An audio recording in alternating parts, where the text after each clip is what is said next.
எல்லாருக்கும் வணக்கங்க.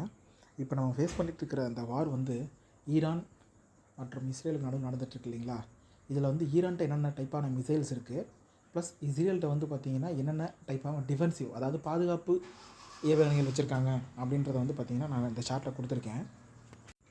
இதில் நான் நிறைய வீடியோஸ் பார்க்கும்போது வந்து பார்த்திங்கன்னா சின்ன சின்ன கட்டடங்கள் வந்து இடியுதில்ல, பெரிய பெரிய மிசைல் வந்து விழுந்து, அதெல்லாம் வந்து பார்த்திங்கன்னா காஸ்ட் அரௌண்ட் வந்து 25 to 40 lakhs அந்த ரேஞ்சில் தான் இருக்குது.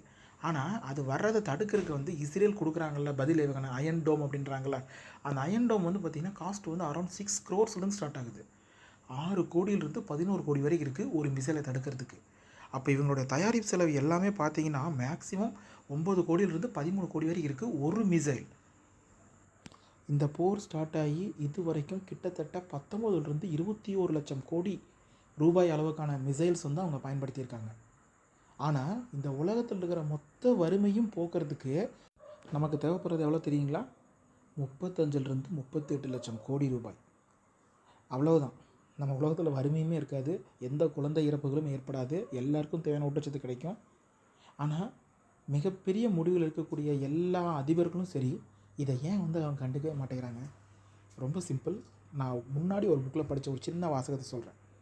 இந்த உலகங்கிறது ஒரு தங்கும் விடுதி, அதில் தங்கியிருக்கிறது ஒரு 500 பெரிய ராஜ குடும்பம். அதுக்கு யார் தெரியுமா பணியாட்கள்? நம்ம உலகத்தில் இருக்கிற மற்ற எல்லாருமே தான்.